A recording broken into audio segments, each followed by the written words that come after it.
Okay, so let's just jump right in. What if our whole idea of history, that straight line of progress we all learn about in school, is just completely wrong? What if instead humanity's living inside this massive, repeating 24,000-year cosmic cycle? Today, we're going to dig into this pretty radical theory from the 1890s that totally reframes how we think about human consciousness. So, the man behind this whole idea is Swami Sri Yukteswar. And back in 1894, he published this short but, wow, incredibly powerful book called The Holy Science. It's in there that he lays out a whole new cosmology, all based on these cosmic ages, or as he called them, Yugas. So here's what we're going to cover. First, we'll look at his mission, why he even wrote the book. Then we'll get into the mechanics of this so-called cosmic clock. After that, we'll explore humanity's 4 distinct ages. And finally, we'll get to the really mind-bending part, his recalculation of where we are, right now, in this giant cycle. Right. So what would make somebody want to completely remap all of human history? Well, for Sri Yukteswar, this wasn't just some academic thought experiment. For him, it was a spiritual mission. He tells this amazing story about being at this massive festival, the Kumbh Mela, in 1894, when he gets called to meet the legendary master, Babaji. And it was Babaji who actually gave him the job, who tasked him with writing this book to help heal some of the growing divides in the world.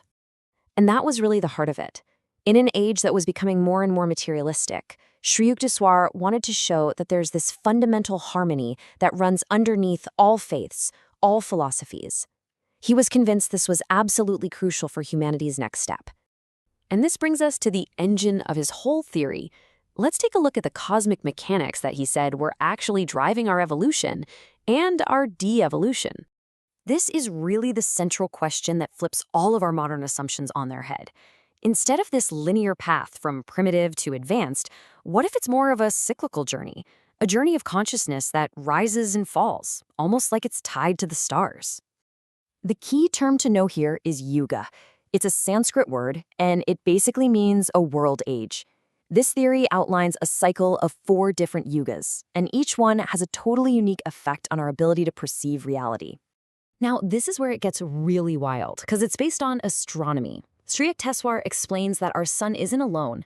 It's actually in a binary system, orbiting a dual star. And this huge orbit takes 24,000 years. As we travel along it, our entire solar system gets pulled closer to and then moves farther from what he calls a grand center, the source of all creative power and consciousness. And this diagram gives you a great visual. The full cycle is 24,000 years. That's made up of a 12,000-year descending arc, where our sun is moving away from that grand center, and then a 12,000-year ascending arc where it's moving back toward it. And this cosmic road trip has a direct effect on all of us. The closer we are to that center, the higher our collective mental virtue, or dharma, is. Humanity can just get spiritual truths more easily. But as we move farther away, that virtue declines, and our intellect gets limited. We can only really understand the physical, material world. So let's break down what these ages actually look like. Each 12,000-year trip, both on the way down and on the way back up, is divided into these 4 distinct yugas. This table spells it out perfectly. You've got the Satya Yuga, the Golden Age, which is 4,800 years long. Here, humanity can comprehend spirit itself. Then you have the Tretatya Yuga, where we can understand divine magnetism, the subtle energies behind creation. Next is the Dwapara Yuga, 2,400 years long, where we start to get electricity and finer matter. And last is the shortest, the 1,200-year Kali Yuga, or Dark Age, where our intellect is just stuck on the material world. So according to this timeline, our last great slide downhill started way, way back in 11,501 BC. For the next 12,000 years, humanity was just slowly descending through these ages, losing the ability to grasp those higher truths with each yuga that passed by. And that long descent brings us to rock bottom, the absolute lowest point of the entire 24,000-year cycle. The text pinpoints roughly 500 AD as the darkest moment of the Kali Yuga. This was it. The moment our sun was farthest from that grand center, and because of that, human intellect was at its most limited. We could only perceive the most basic physical reality.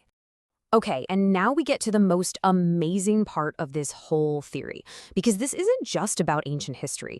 This is a radical recalculation of our present and, well, our future. So here's the core argument, the big reveal. The Dark Age isn't coming. It's already in our rearview mirror. He says that starting way back in 499 AD, the sun hit the bottom of its turn and began the long journey back toward that cosmic center. It kicked off a brand new ascending cycle of consciousness. Now, at the time, this was a massive correction. The standard Hindu almanacs were all saying that the Kali Yuga lasts for 432,000 years, which, paints a pretty dark picture for humanity. But Sri Yukteswar came in and said, nope, that's a miscalculation. The Kali Yuga is only 1,200 years long. And by his math, that age officially ended around the year 1700. And to prove his point, he pointed to the real world. The evidence was right there in the explosion of scientific discovery that marked the dawn of this new Dwapara Yuga, the age of energy. All of a sudden, humanity started perceiving and using these finer forces of nature, things like magnetism, gravity, electricity. The world was literally changing. So what this all means is that right now, we are in the ascending Dwapara Yuga, and we've only been in it for a little over 300 years.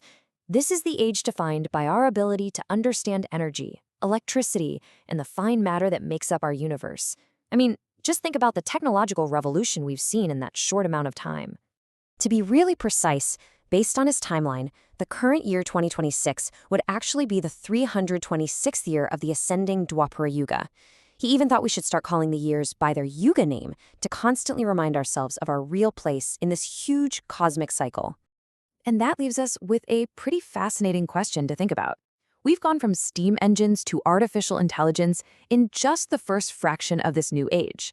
So, if this timeline is even close to being right, we have over 2,000 years left to go in this age of energy.